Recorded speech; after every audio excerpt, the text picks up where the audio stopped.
बहुत समय पहले की बात है। एक घने हरे भरे जंगल के किनारे एक छोटा सा गांव था। सुबह की धूप पेड़ों के बीच से झांकती, पक्षियों की आवाज गूंजती और जंगल के जानवर खुशी खुशी अपना जीवन जीते थे।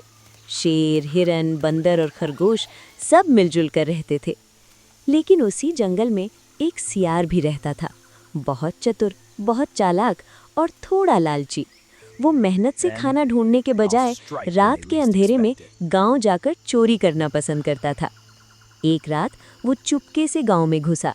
धीरे धीरे दबे पांव चलते हुए वो खाने की तलाश कर रहा था। लेकिन अचानक गांव वालों ने उसे देख लिया। अरे सियार, पकड़ो! शोर मच गया और सियार जान बचाकर भागा। भागते भागते वो एक रंगसाज के घर के पास पहुंचा। वहां बड़े बड़े कुंड में नीला रंग भरा था। अंधेरे में कुछ समझ नहीं आया और वो फिसलकर सीधे उसमें गिर पड़ा। जब वो बाहर निकला, उसका पूरा शरीर चमकदार नीले रंग में रंग चुका था। डरा हुआ सियार जंगल लौट आया। जैसे ही सूरज की रोशनी उस पर पड़ी, उसका नीला रंग चमक उठा। सारे जानवर हैरान रह गए, यहाँ तक कि शेर भी चौंक गया। ऐसा जीव उन्होंने पहले कभी नहीं देखा था।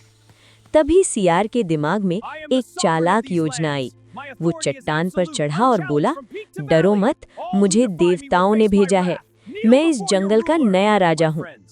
जानवर उलझन में थे, लेकिन डर गए और धीरे धीरे उन्होंने उसे अपना राजा मान लिया।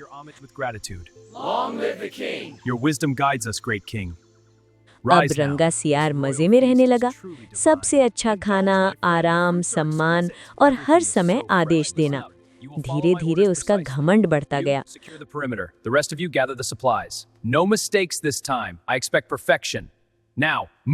उसने बाकी सियारों को अपमानित करना शुरू कर दिया। एक रात चांदनी में कुछ सियार हुआ हुआ करने लगे। उनकी आवाज जंगल में गूंज उठी।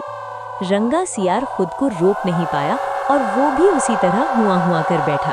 बस यहीं उसका राज खुल गया।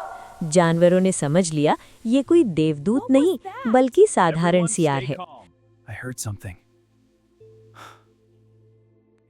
सब गुस्से में उसके पीछे दौड़े। रंगा सियार डर कर भागा। बारिश शुरू हो गई और धीरे धीरे उसका नीला रंग धुलने लगा। उसका असली रूप सबके सामने आ गया। वो शर्मिंदा होकर जंगल छोड़कर भाग गया और फिर कभी वापस नहीं आया। जंगल में फिर से शांति लौट आई और इस घटना से सब ने सीखा, झूठ और दिखावा ज्यादा दिन नहीं चलता। असली पहचान एक दिन सामने